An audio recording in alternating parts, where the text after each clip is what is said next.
Occupy, says Noam Chomsky, is the first major public response to 30 years of class war.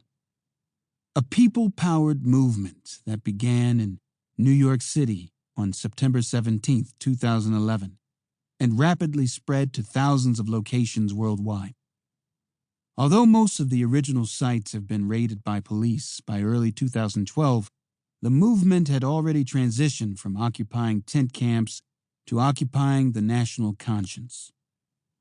In his talks, Chomsky points out that one of the movement's greatest successes has been simply to put the inequalities of everyday life on the national agenda, influencing reporting, public perception, and language itself.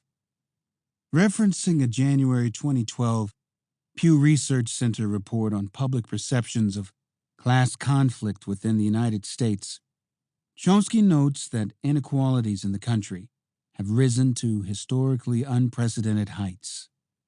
The Pew study finds that about 2/3 of the U.S. population now believes there are very strong or strong conflicts between the rich and the poor, an increase of 19 percentage points since 2009.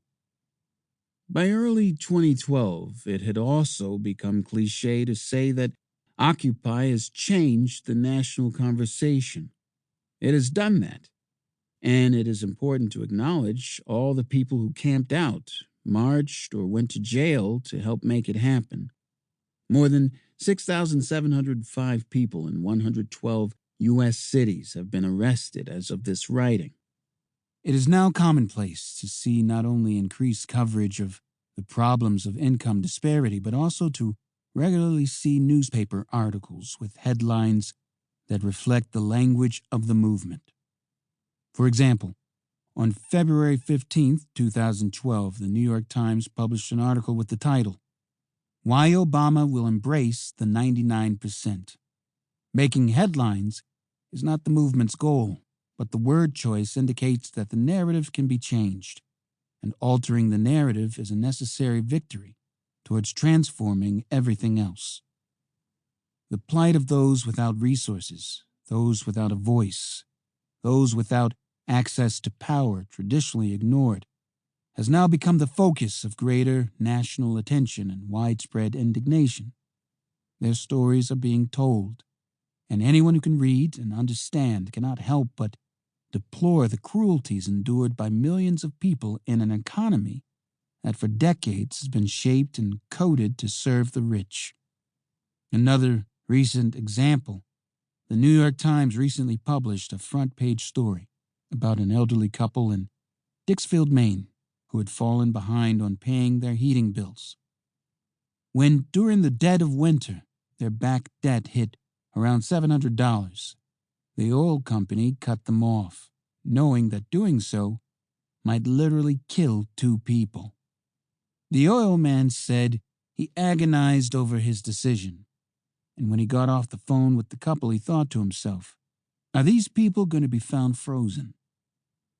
In the same issue, just a few pages later, appeared a column discussing multimillionaire Mitt Romney's statement that he was not concerned about the very poor because there is a safety net for them. The writer responds to Romney's assurance with these words, "Where to begin? First, a report from the Center on Budget and Policy Priorities last month pointed out that Romney's budget proposals would take a chainsaw to that safety net. How did we in the United States get to this point? It's not third world misery," says Chomsky, "but it's not what it ought to be in a rich society, the richest in the world. In fact, with plenty of wealth around, which people can see, just not in their pockets." And Chomsky credits Occupy for helping to bring these issues to the fore. You can say that it's now almost a standard framework of discussion. Even the terminology is accepted. That's a big shift.